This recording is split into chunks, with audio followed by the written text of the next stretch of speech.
Okay, it's my turn. Good afternoon. I'm Jeremy Smith here at EventBank. We're happy to have you here with us today as we present the Future of Events Post-COVID-19 webinar in partnership with Feather.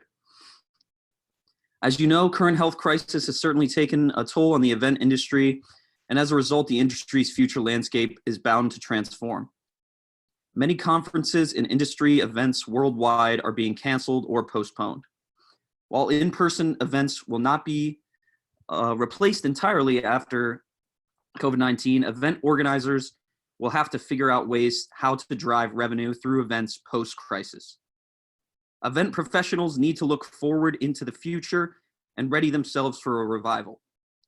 Today, we will hear from a diverse panel of event marketing leaders as they discuss the impact of COVID-19 pandemic on the event industry and the strategies on how to drive event revenue post-crisis. Let us start with a few words from our event partner. Please welcome the co-founder and president of Feather, Aidan Augustin. Hello there, happy to be here. Thanks for having me on the panel. Just to give a brief intro about us and about Feather. So we're a marketing software company. We specifically work with associations and conference and trade show organizers. We've built a suite of tools starting with website analytics and using that data to drive targeted advertising campaigns. So that's the main thing that we help with, driving attendance, whether that's to an in-person event or to a virtual event. And with our association customers, we help growing membership and participation in member programs. So it's using data to drive targeted digital advertising. You can also use that same mechanism to generate digital revenue streams. I think some of that might come out on the panel today. Again, happy to be here as a partner on this webinar. Thank you for having me, Eric.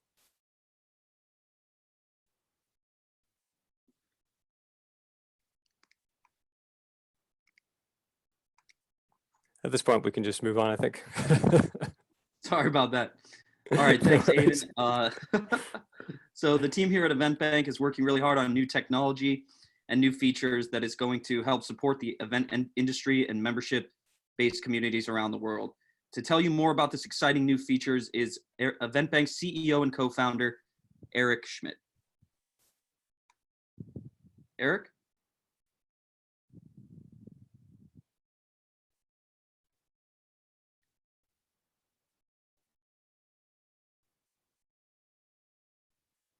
Good morning and good afternoon, everybody. Thanks for joining today. We are pleased to have everybody here to talk about the future of events.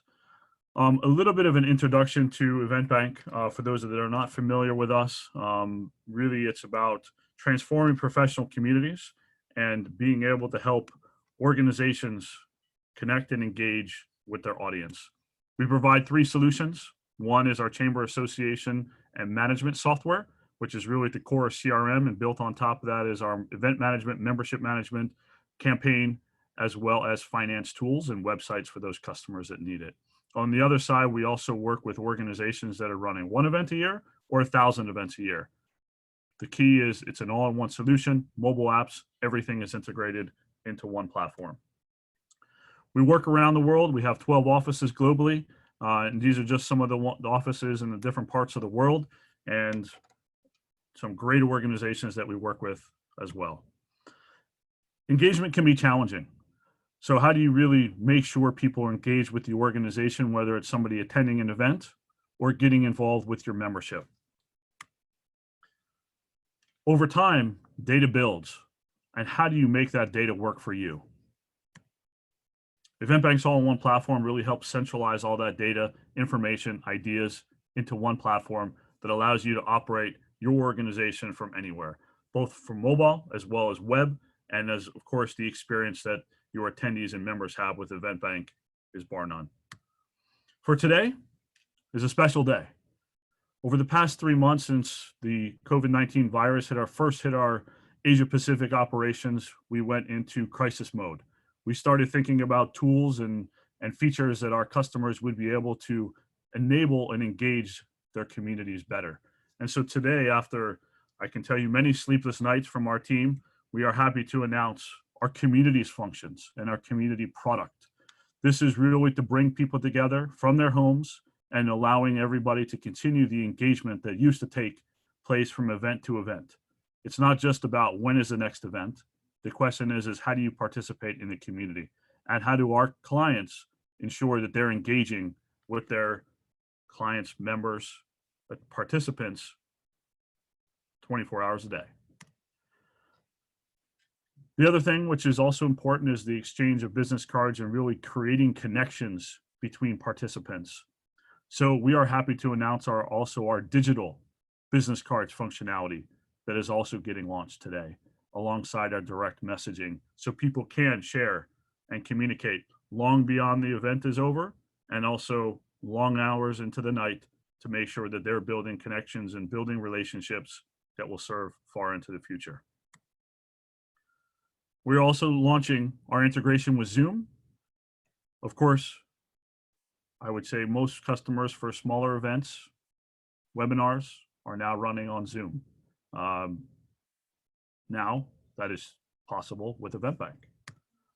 And then we're most excited about our premium webinar engagement solution, which is really a password protected, login only tool for organizations to take it to the next level. So they will be able to engage in a secure environment, be able to continue to get the agenda, and also be able to see other participants and allowing them to exchange business cards to continue those lasting relationships. And lastly, we are also launching PayGauge, our new payment platform that will transform the way that payments exist for professional communities. Thank you. We have a great panel today, and we look forward to getting everybody involved. But again, our team has been hard at work over the past 3 months to make sure that everything is out and our clients continue to engage with their member communities as well as their attendees in a new way, the EventBank way. Thank you. All right, thanks, Eric. And now let's meet the rest of our panel. First, we have Deborah Rosati, FCPA, FCA, ICD.D, founder and CEO of Women Get On Board. Deborah Rosati is an accomplished corporate director, entrepreneur, fellow chartered professional accountant, and certified corporate director. With more than 30 years of experience in technology, consumer, retail, cannabis, private equity, and venture capital, an experienced audit committee and nominating and corporate governance committee chair, Deborah provides extensive knowledge as a corporate director in the areas of financial and enterprise risk management, corporate strategy, transformational changes, M&A, and corporate governance and CEO and board succession planning. Welcome, Deborah. Thank you. Awesome. Next, we have Julie Coons, CEO of Northern Virginia Chamber of Commerce. Julie Coons is a transformative business leader who delivers unprecedented revenue and profit growth through innovation, operational excellence, and cultural change. Beginning in September 2018, Julie was selected to serve as the president and CEO of the Northern Virginia Chamber of Commerce. In 2017, Julie was appointed by the Council of Better Business Bureau's Board of Directors as its chief operating officer. Prior to that role, Julie served as the executive vice president of national programs, a newly created position and division. From 2008 to 2016, Julie served as the president and CEO of the Electronic Retailing Association, where she led a significant financial and brand transformation of the association. Welcome, Julie. Thank you. Delighted to be here. Awesome. And oops. Next, we have Sarah Markfield, Vice President of Marketing and Communications at the Association for Print Technologies. Sarah is an experienced Marcom and trade show professional, highly adept in both the corporate and nonprofit worlds. Currently, she is Vice President of Marketing and Communications for the Association for Print Technologies, APTech, the commercial print industry's foremost organization supporting the future of print.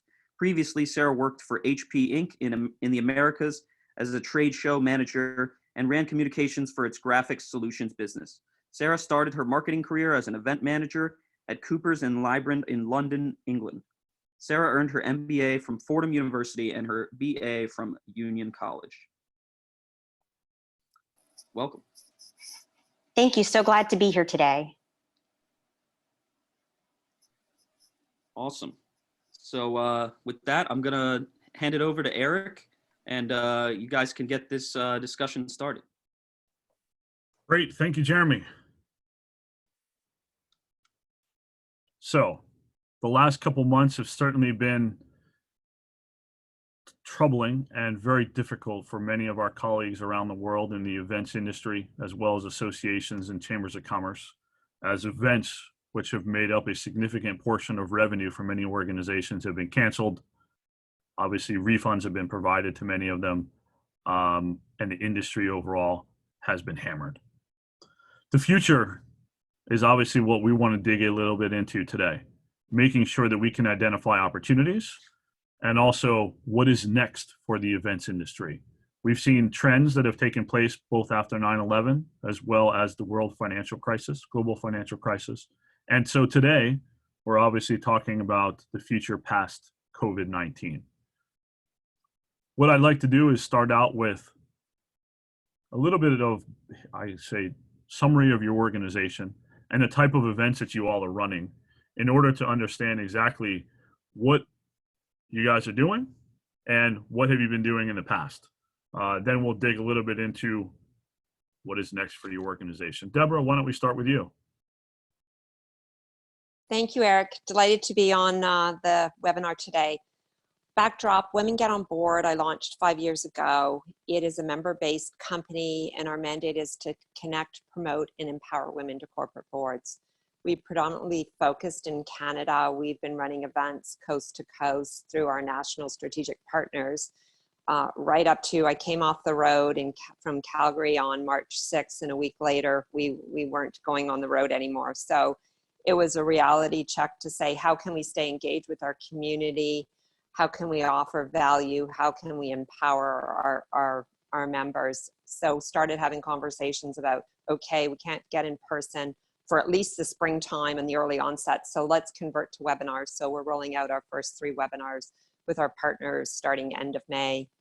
The other thing we had was we were doing programming, which was really getting women board ready. And the program we were going to start on May 7th in collaboration with LHH Knightsbridge was going to be an in-person cohort-based program. And so 7 weeks ago, we said we got to switch that to virtual. So we're launching a 6-month program that will be online on Zoom. Really, really excited about it because there's some tools to be interactive polling.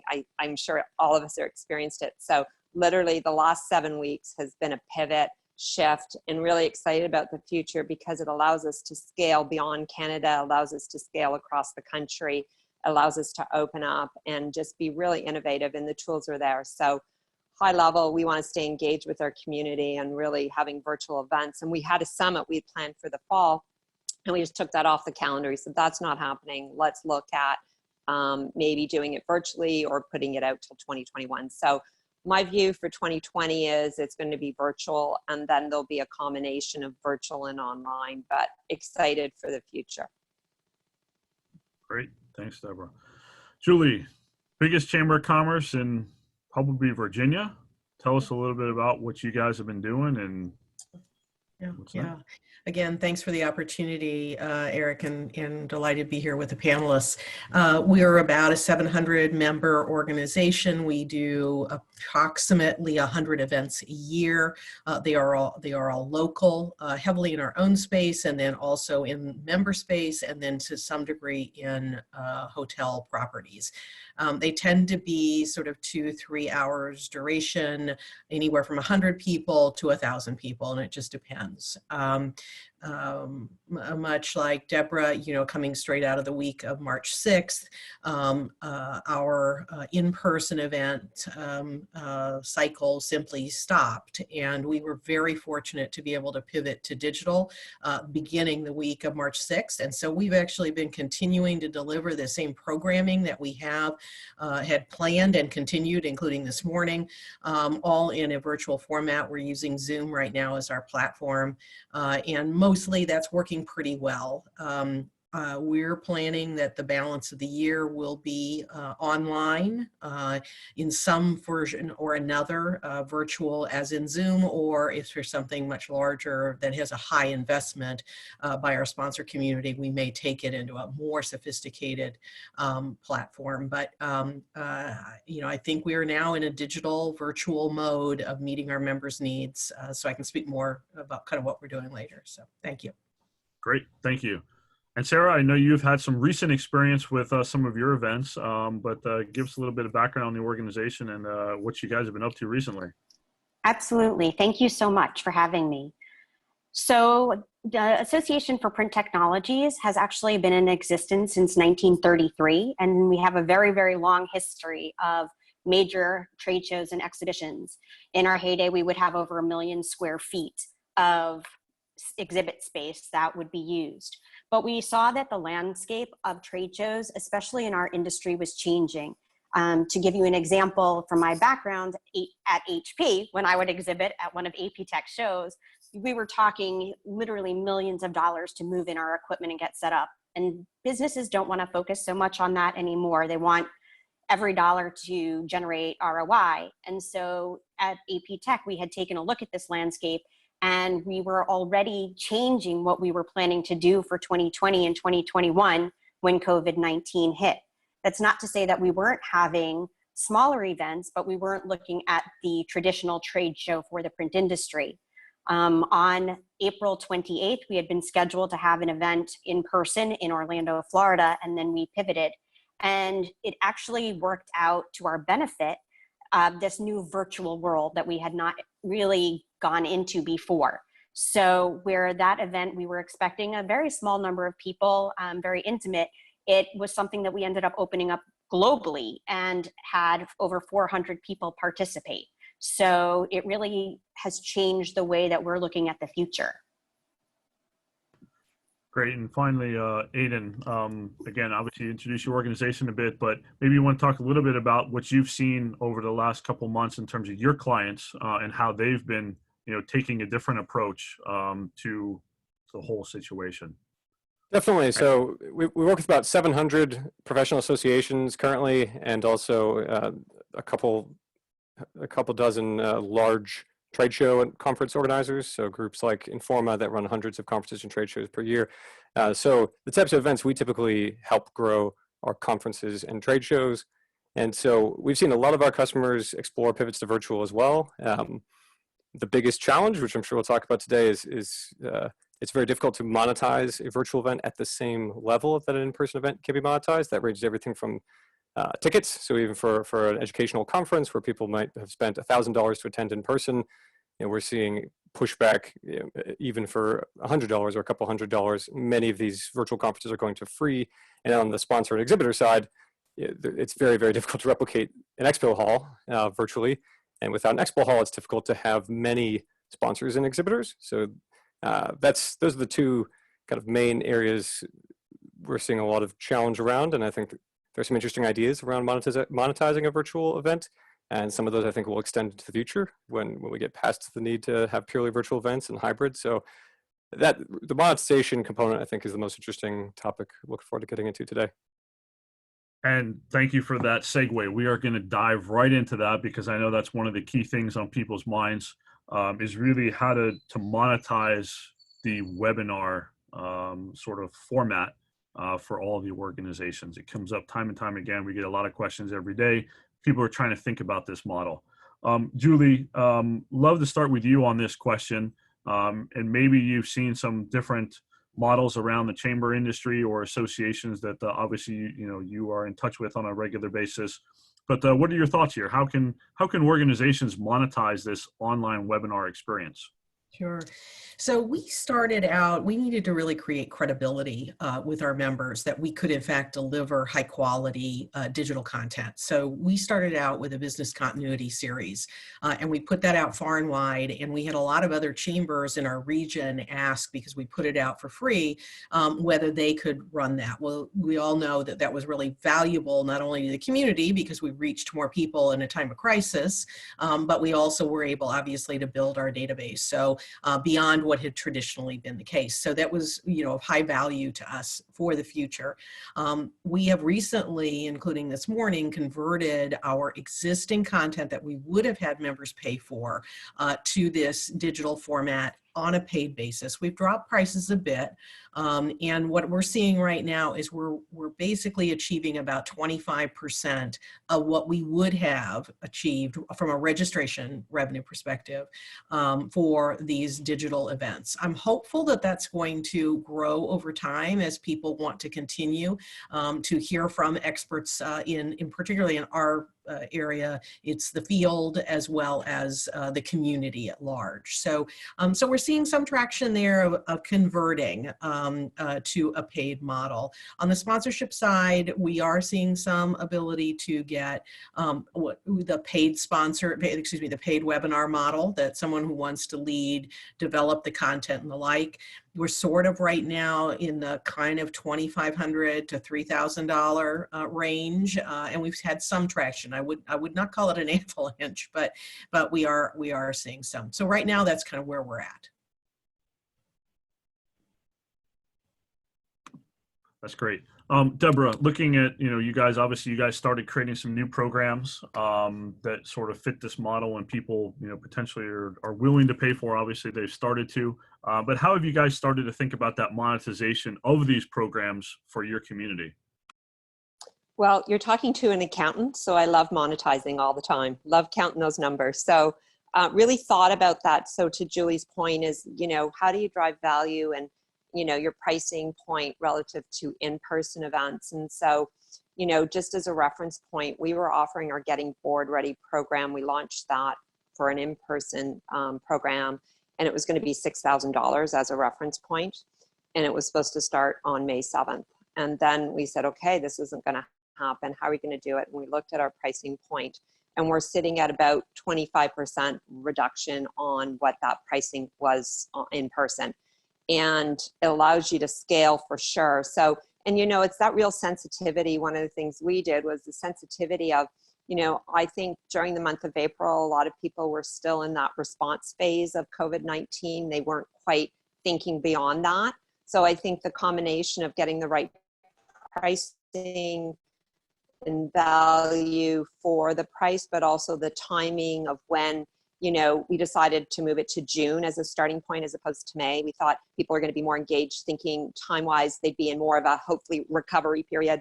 So there's a lot of considerations made, sharpen the pencil. And, from the day we launched, within less than 24 hours, we had 4 people signed up. So, you're thinking, okay, I think we got the right price point. And, it's first in market, really excited, but I know the tools, and you really want to have that, user experience of, how can you add value and make it interactive? And I'm really looking forward to the community feature of Event Bank. I know, Eric, we've spoken on it because I know we can really engage in the thereafter program, because it is a 6-month program, and in part of it, it is cohort based. So a new program offering and a new platform, amongst many things.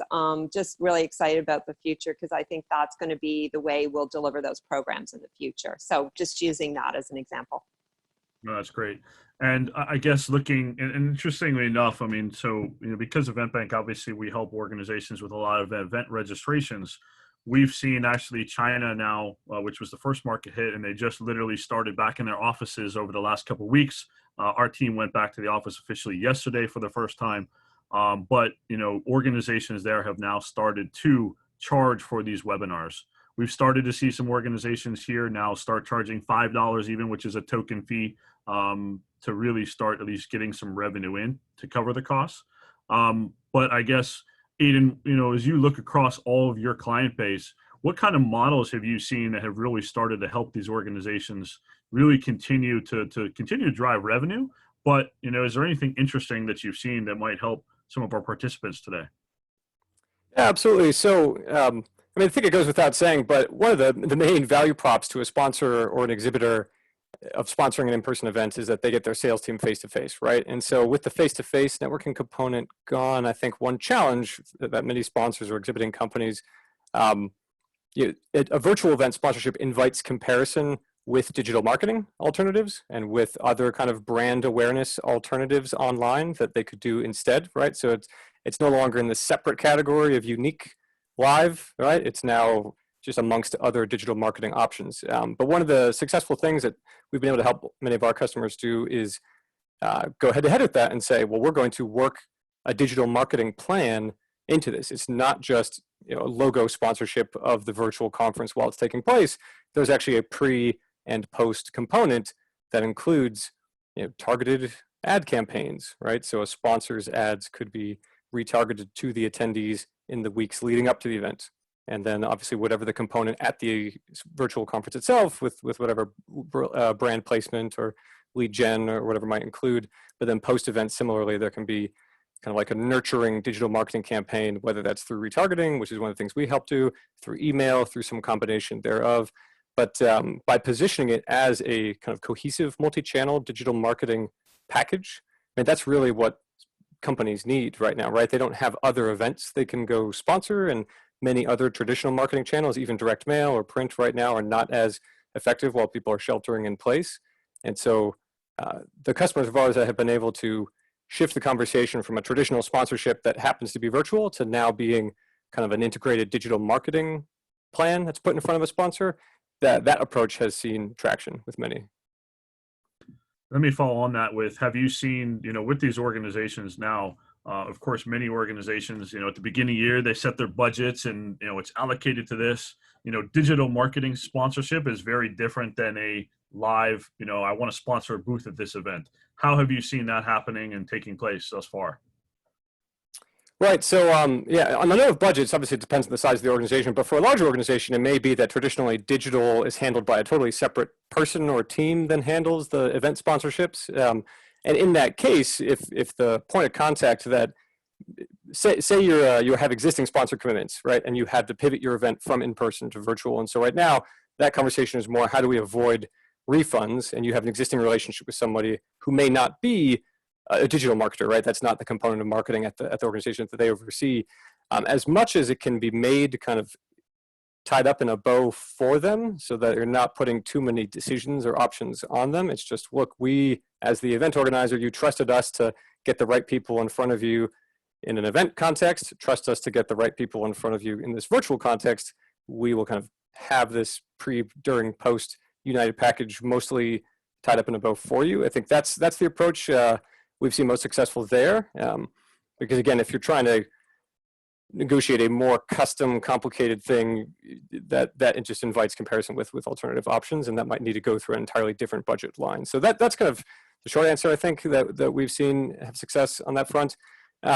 Also, I mean, the bottom line is, as much as we in the event industry are suffering from a loss of revenue here, the other side of this is very real as well. There are some stats put out that over 500,000 companies that were sponsoring or exhibiting shows that have been canceled have been directly affected now. It's a loss of the leads, a loss of brand awareness, a loss of thought leadership, and ultimately this is a staggering stat, $145 billion of lost or delayed sales. That's on the part of the exhibitor. The exhibiting and sponsoring companies have lost $145 billion of sales that would have taken place as a result of all the events and trade shows and conferences that have now been canceled. So there actually is significant need on the other side of the table. And really, again, they don't have alternatives. It's not like they can just go to another event since yours was canceled. So I guess that's how I would reframe this, is think about the legitimate need for leads, need for sales, need for thought leadership and brand awareness that the sponsors and exhibitors are experiencing. And they were counting on your live event for that. So they're scrambling for options. Absolutely. And Sarah, one of the things that everybody seems to be asking these days is, again, as you're looking at sort of the expos and certainly let's forget about the webinars for a second, but as you look at conferences as well as some of the expos, looking at the different technologies, I'm sure in your evaluation process, you had a very clear idea of what you were looking for in a technology to enable those events. What were some of those considerations? And if somebody is looking to evaluate technology for either of those two, what are some of the things that you found that to be important and in going through that process? So I'm just going to clarify that you're talking about the technologies to bring events online or technologies on how to boost registration? The technology to bring the events online. Okay. So we actually have somebody on our team, a CMP, who spent quite a lot of time researching different platforms. And of course, we were actually already using Zoom before COVID-19 hit, and we already had a business agreement with them. So in looking at the other platforms and knowing that eventually our agreement with them would, look for renewal, we compared what the different features were and how we could use it. We're a very small organization, but we want to be able to serve a lot of different companies and individuals. And honestly, at the end of the day, Zoom has been keeping up with all of the different variables, like paying for participation, which Julie was bringing up before about transitioning from a free, here's who we are, here's the different things that we can serve up to you, to then taking money to participate in events. And that's one of the reasons that we've chosen to stick with them, because they are looking at everything with a wide view. And it may come to a different platform in the future, but for right now, it's really helping us deliver what we need to our members and to the print community. That's great.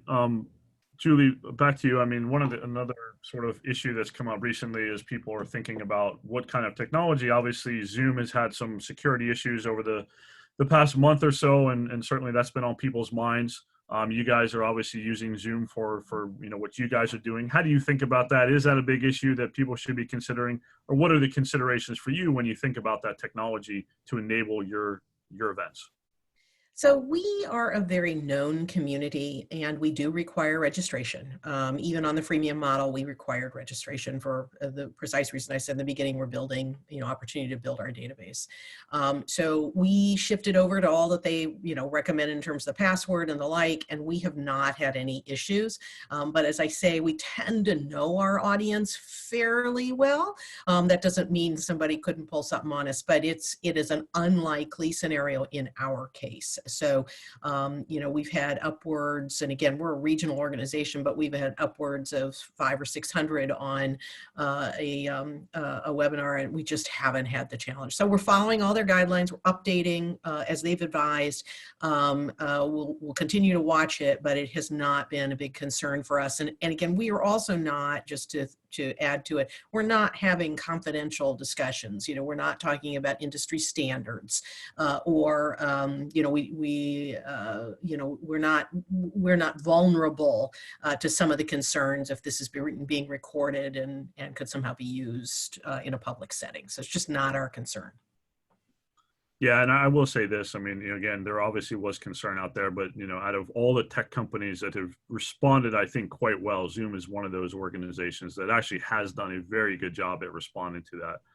And certainly not a challenging or a very challenging situation for them, but the CEO has done a pretty, I would say, good job at really making sure that people's concerns are taken care of. While there still are existing ones, they're continuing to do stuff that I think continues to impress, which is why they've got to where they are today.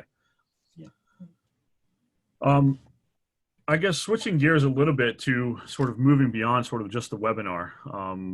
Deborah, you have, I think, the character behind you, I think, is music. And so as we look at festivals and some of the live programming, the NBA, as well as the NFL, these are obviously very much in-person experiences at events. That's obviously at the larger end, and then we sort of have the in-person experiences of just being at a networking event and getting to know people. How are you thinking about that experience for your attendees, and certainly some of these other organizations moving forward, that you can replicate some of that so that people have the connections to build upon, but also, have the experience that you hope to really be able to have lasting relationships with? So was that directed at me, Eric? Yes, you have. I'll take it. So by way of reference, that's a yoga scripture behind me. I'm in my yoga studio, which is my office. So, but if it looks like music, great. But just speaking about yoga, they're doing a lot of one-on-one. Best app out there is Asana Rebel. So plug for them if you need to have your daily yoga fix. It's a great app. But to just the point on the different programming, I think what you really want to do to that engagement piece is, I think, depending on your size, there's really capabilities. There's, programs out there that are virtual sessions, virtual circles, ways to bring community. We have a regional ambassador council, which is about 43 women across Canada. And after our first webinar that we're going to launch the end of May, I'm going to do a virtual roundtable with them. And one of the things that we weren't able to do in person, where we regionalize it with people in Ottawa or Halifax or Toronto or Calgary, Vancouver, now we can bring them across the country together. And I think that's going to be really, really powerful, is to connect them in a way that maybe you weren't able to do if you were just in region, sort of, Julie, to your point, when you do your regional events. So I think that's a really key feature. And Zoom seems to have a really great way to do your breakout groups. And it's kind of interesting that everybody on this phone is sort of all, or on the phone, the webinar is all landing on Zoom. Yeah, I think they certainly have been ahead in leading the technology. We have national strategic partners that we co-host events with, and some of them are using some of them don't want to be on Zoom, so they're using WebEx, they're using Microsoft Teams. And so you kind of have to adapt. And I think some of them have limitations, and they're only trying to evolve. So I think you just really need to respond and find ways. You can do smaller groups, bigger groups, but that interaction is really, really important, in staying engaged beyond the event, beyond the one time. And so our cohort program is a 6-month module, a 6-month program, which will really allow the individuals to meet and greet and continue that relationship. And that was the premise behind that program. So that's really where the focus is today. And then learning from others on virtual summits. Case in point, Red Hat normally does a summit every year. They usually have 9,000 attendees, either in Boston or San Francisco. They launched their virtual summit last week. They had 80,000 attendees. So it's doable. That's right. Yeah, I mean, the Apple Developers Conference has, launched the same thing. I think they launched that last week or this week as well. So they're definitely going to be seeing an increase in numbers. It's a matter of, how do they really bring people together through those experiences. Aidan, as you sort of, look across the board at the industry itself, again, there's many different types of events, and all of them have different models. As you start to look forward, let's say 6 months from now, what do you think that experience will be for these organizations, where maybe some people are showing up to an on-site event and maybe some people just want to stay home because they've enjoyed working from their homes for the last 3 months? What do you sort of see as the outcome of this? Yeah, so I think so far there's been an aversion, kind of like over the last couple of years, to the hybrid approach, because there's fear that it would cannibalize the live attendance component. And so relatively few of the major conferences and trade shows that we work with have really leaned into having like a supplemental virtual option in parallel. But I think now that will be forced, right? Because even if events are allowed 3 months from now or 6 months from now, hopefully, there'll probably be some density restrictions, and there will certainly be just concerns from potential attendees who maybe otherwise would have attended. Now they won't, right? So I'm looking forward to seeing the innovation around hybrid components, where you have a smaller in-person event that is taking place, but also capitalizing, as Deborah just mentioned, the potential for 10x more reach of having a much larger audience also participating, maybe with certain components, right? Obviously, the educational sessions are probably easiest to port to a virtual component. An expo hall is a little bit more difficult to do so, but that's where I'm looking forward to, and many of our customers are having those conversations now. If they had to do part live and part virtual, which parts do they carve up, and how do they price it, and how do they market it? One interesting opportunity with that, and this is similar to what Sarah experienced, is that by having a lower commitment option, you actually might entice people who never would have participated otherwise, and then those people maybe a year later can be converted into being in-person attendees, or if in the case of an association, convert them into being members. So I'm optimistic that the hybrid approach will potentially have the best of both worlds, where you can have larger reach and you can also still have the magic of face-to-face included. Sarah, what are your thoughts? Yeah, I totally agree with Aidan, because as he said, we've had really positive feedback. It has helped us to build our funnel for new membership, just like he suggested. We've reached people that we typically would not have reached. We had a really amazing experience where one of our colleagues in India actually had posted something about our event. Now, being that it was going to be 4 hours in Orlando, we knew that that contingency would not fly in for that. However, because of it, we then were able to garner a huge audience from India, where print is a very robust business and it's got a lot of potential there. And so we had such a great response from people from India, and who have then followed up with us looking for more information. I think in terms of doing both on-site and virtual events, I really think that it is going to have to take that tack. I think it was going there already in many respects. When I would do a huge trade show, you know, people wanted to see what was happening beforehand, and they wanted to see what was teardown like, and oh, could I have the sessions? Because I was only there for a day and I'd like to see the sessions online. So I think it was already going in that direction, and this just is going to push it to the next level. Yeah, I'd like to jump in just to follow up on that real quick. Sorry, but I think that's a great way of putting it. That what we're seeing is that the COVID-19 epidemic is, or pandemic rather, is just accelerating many trends that were already in place, and I think that very much applies around virtual events, you know, around hybrid events, around a number of other changes in behavior and potentially changes in business model for membership-based organizations, even beyond the event component. It seems to be like the great accelerator, mostly of things that were already going, less so total out of left field changes that will stick. That's not what we're seeing. Absolutely, and that's across the board, right? Technology is making that change. You know, for people who go to Chick-fil-A now, you don't go wait in the drive-thru. You order in the app beforehand because you don't want to sit behind the other 30 cars that are also going to Chick-fil-A, right? So saving time and that technology experience is absolutely part of that. Another follow-up to you, Sarah, on that, which is, how do you think, you know, again, there's so many event professionals, events have been run for, you know, many, many years. People have sort of had to use the same skills over that period of time of their careers. What are some of those new skills that people are going to have to learn? And what is that new talent that's coming in going to have to be really a key part of their event training experience?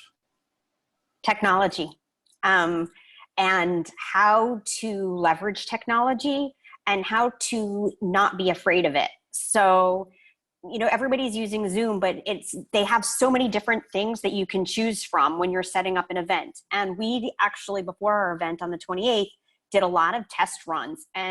But one of the people that I was working with, she has actually written books on technology. She is not afraid of it. I mean, I came from a background of working for the largest technology company in the world.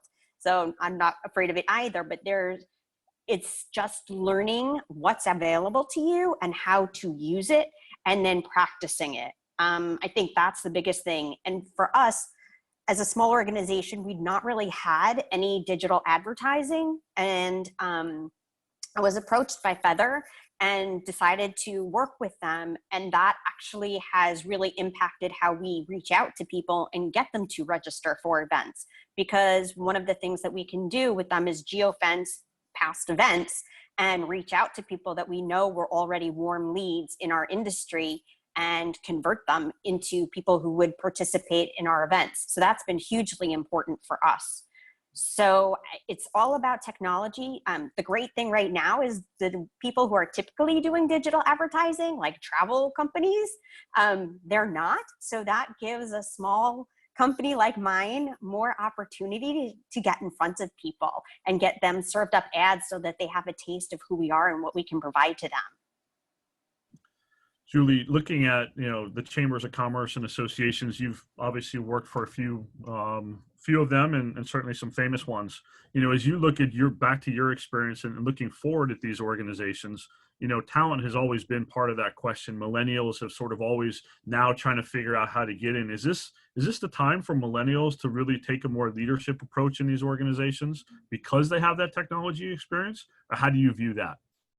Well, I would agree with Sarah. It really is about being comfortable with the technology. We were very fortunate that early part of this year, we recruited an education director who had significant online experience. And we did that thinking that would be a product for us over time, because we have high brand loyalty, but we've always delivered everything in person. And we were fortunate to be positioned with the talent when this crisis hit us. And instead of sort of testing the marketplace later, it was now our going forward strategy. And without that technology experience, we would have been, really challenged. So I would agree that this is where, looking into your organizations, if there are folks who have this technology, whether they be millennials or otherwise, pull them forward. They're going to make a difference in your ability to drive value to your members. Deborah, any thoughts on that?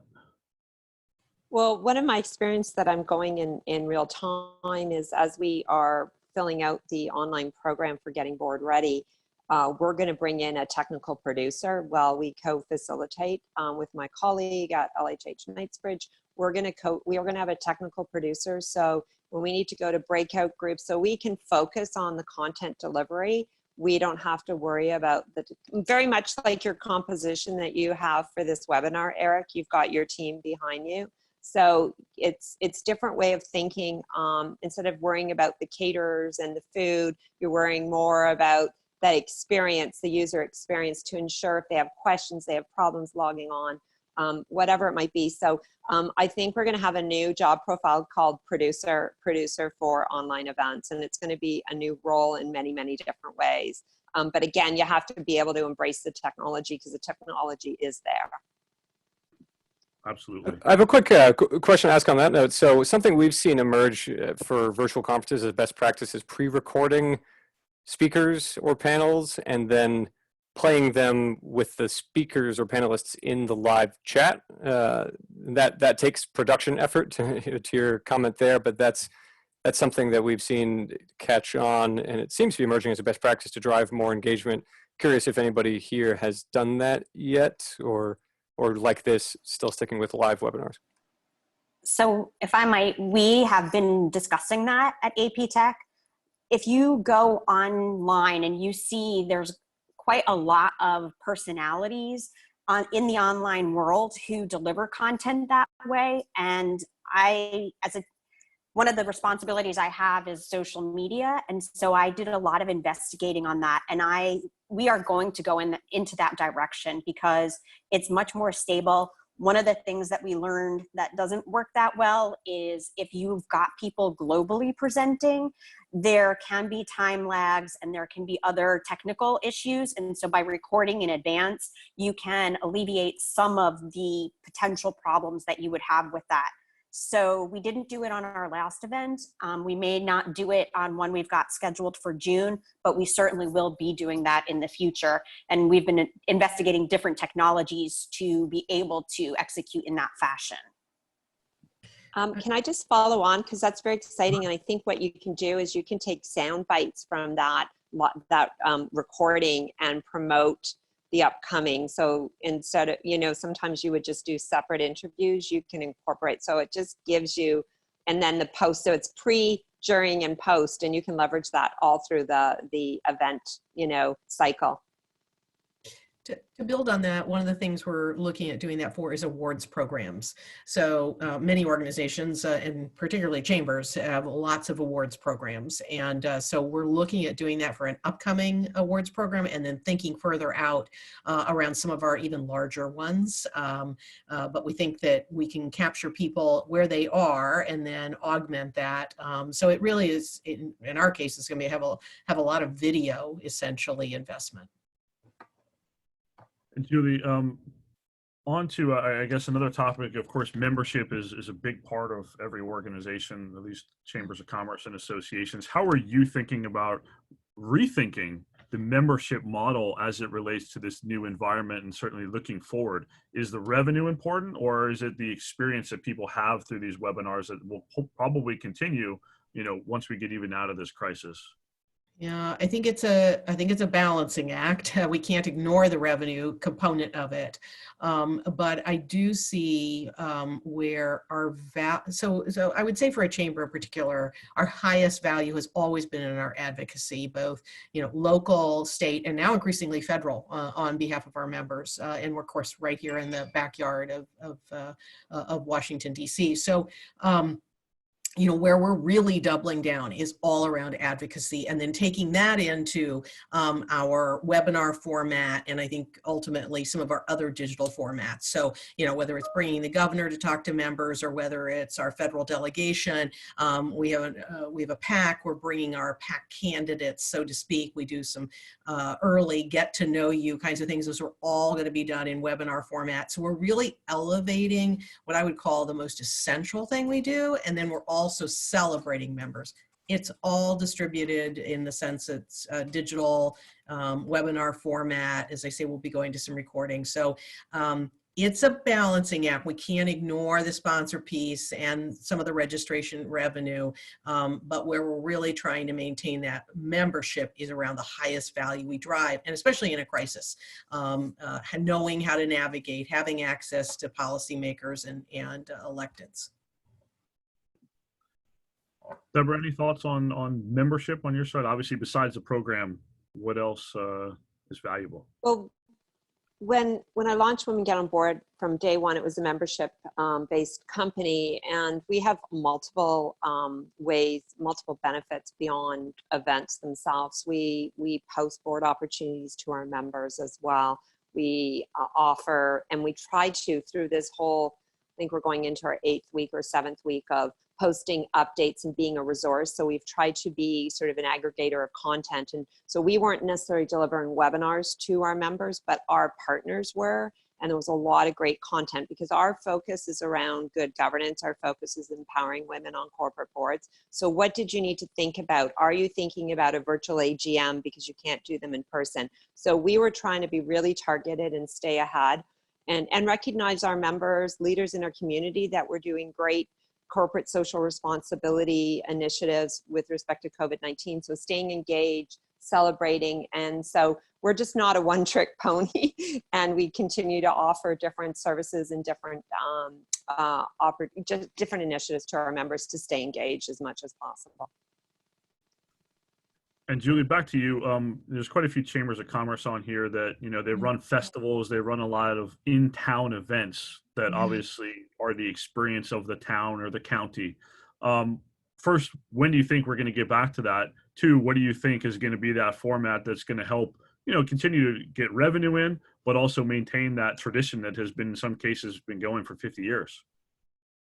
Yeah, I think it's a really hard time for particularly local events. And I can only speak to our region, but from a risk management perspective, we're presuming we are out of the in-person events for 2 years. Now, we all know, everybody on this call knows, we can turn on a dime. That's the profession. It's the DNA in us. So if I'm wrong, which I hope I am, we'll shift back as fast as we can. But in terms of managing the business, I think you've got to presume that's not happening. And then to directly to your question, I think there will be a real appetite, not at the same level, but I think there'll be a real appetite in the virtual world through community-based organizations to engage. We're talking to one of our localities that recently canceled something, and see whether we can provide some sort of virtual means for the business component of what happened, even in the micro entrepreneur. So I think there'll be some appetite for it. I think it's going to take a while to catch on at the depth of which some of these, true community festivals existed. So a virtual July 4th parade through downtown. Maybe. Aiden, again, obviously these organizations, what do you think is a timeline? When can people start thinking about putting people back in hotel rooms and certainly on airplanes and getting people together for, some of these events? I mean, I can only say what I'm reading and what I'm seeing from our customers. It's interesting to see that we did have initially a wave of postponements, right? That things that were shifted from Q2 into late Q3 and Q4.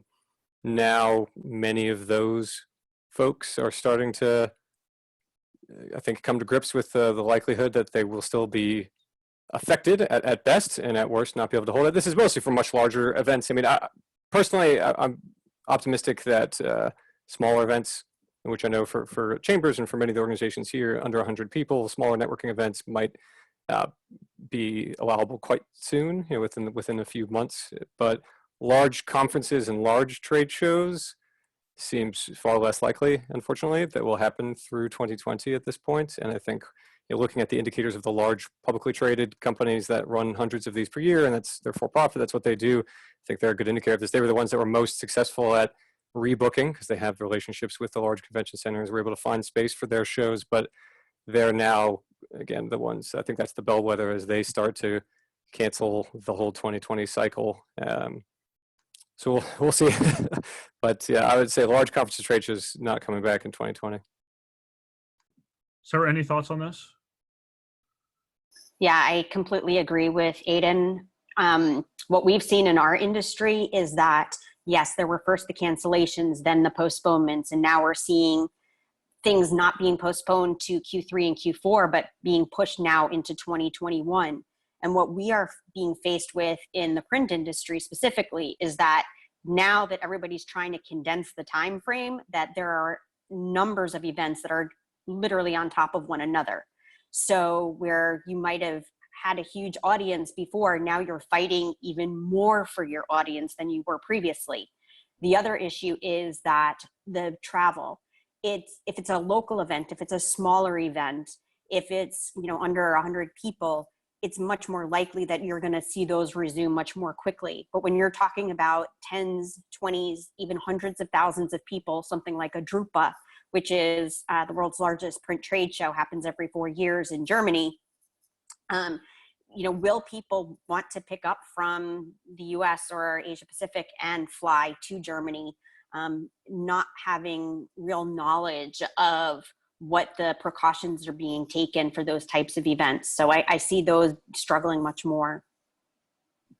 Yeah, and it actually is a reference point. Our customers in China as well as in Hong Kong now, have actually started hosting live events again. These are not the 500 people conferences, but they are the 100 people events, the 50 people events, 2-3 hours, and people are back. People have been waiting to get back to be in front of somebody's face again, in real time, as opposed to being on a computer screen. And so that trend has already started to happen there. The question is, of course, how long does it take to get before North America is able to get back to some of these events at this point? Another interesting consideration will be if events can come back, but with social distancing within. So, if you have a venue for 2,000, can you have a 500-person event within that? If you have a hall for 10,000, can you have 1,000 people within that? I don't know exactly what the ratios will be. I've seen different ones and different guidance published. At this point, it's all hypothetical. But looking to the industry associations, CISO, UFI, IAEE, ASAE, I mean, they're all working collaboratively to put out what the guidelines will be to safely reintroduce business events. And so I think that will be telling to see. And the same is true for sporting events, because obviously, they've been hit quite significantly hard. And, if you go to an NBA game and there's, 50,000 people in the arena, now all of a sudden divide by 3 to get, probably 6 feet between each participant. Now you have a very different experience, and obviously a very different decibel level when you walk into that arena. So, these are all things that certainly people are having to think about. The last question before we wrap this up, and we'll start with Deborah. If we look out, let's say a year from now, what do you think an event is going to look like? That's a great question. I think for me personally, I'm a hugger as opposed to a handshaker. So I don't think I really think about that protocol. What is that going to look like when you do see people? Do you keep your guard? Do you do elbow, like what is that distance, the travel? I'm the only one on this webinar who's Canadian. And so I think in Canada, we have specific, restrictions, provincial, versus national. And I think it's going to be, people are going to be cautious. I think people's budgets, companies have already said, listen, we've had to lay off. We've had to preserve our cash, our runway. We don't have budget anymore to do. I was doing some customized workshops. We don't have budget for that, even if it was virtual.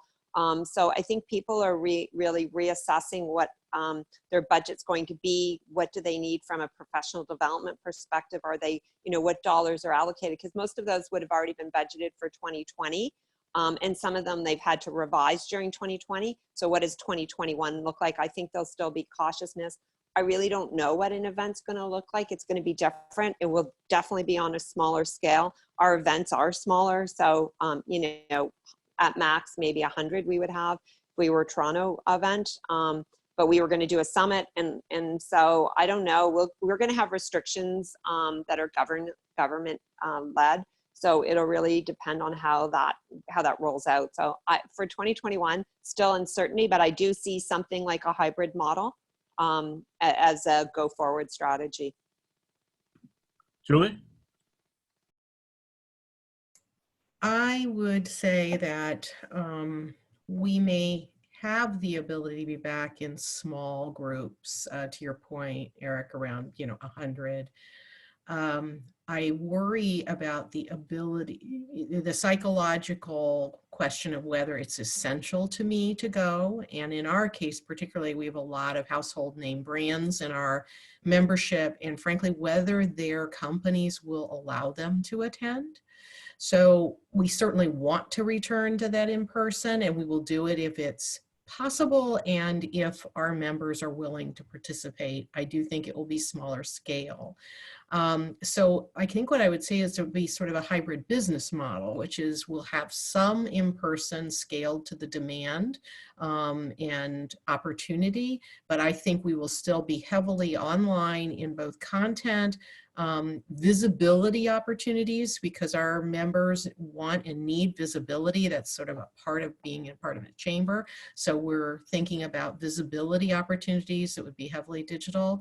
And then also we're taking a look to Deborah's point around leadership training and that type of thing, workforce training, again, sort of more chamber-like, but that will be in demand and acceptable in a non-in-person model.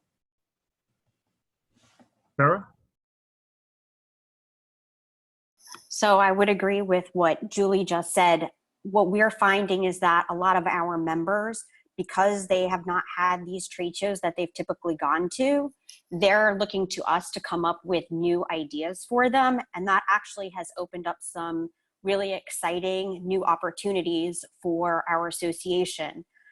Being such an established organization, it's sometimes hard to look and see what you can develop that's new or deliver that's new. And this is, in all of the chaos of COVID-19 and what people have struggled with, it definitely has opened opportunities.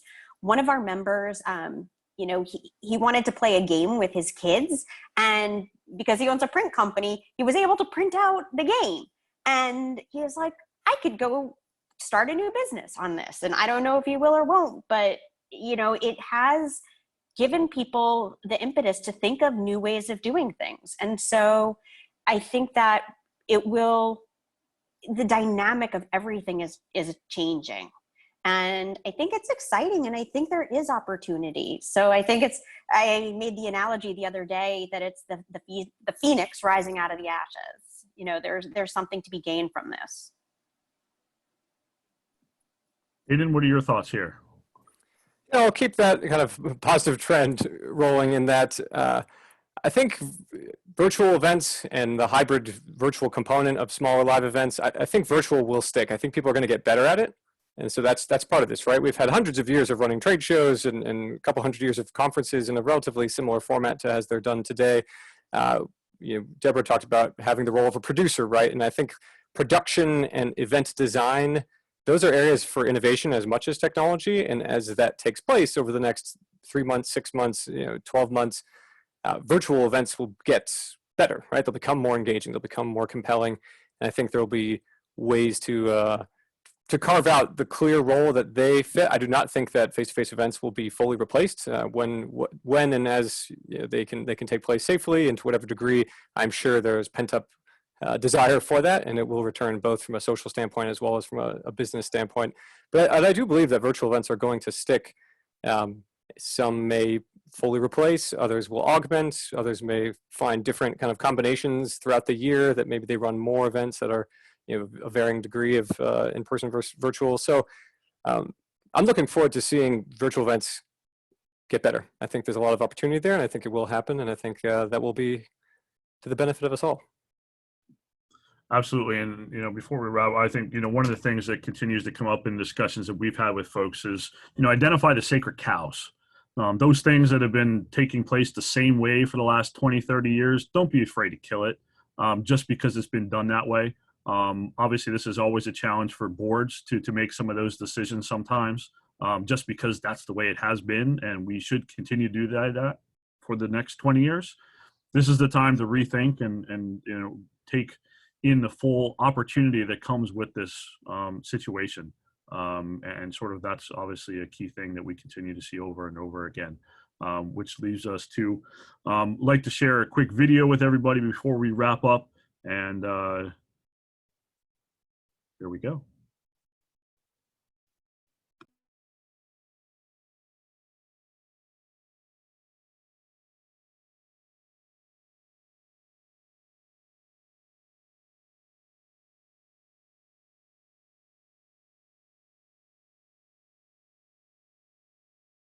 And hopefully we can get some sound.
So finally, we'd like to thank all of our panelists for participating today.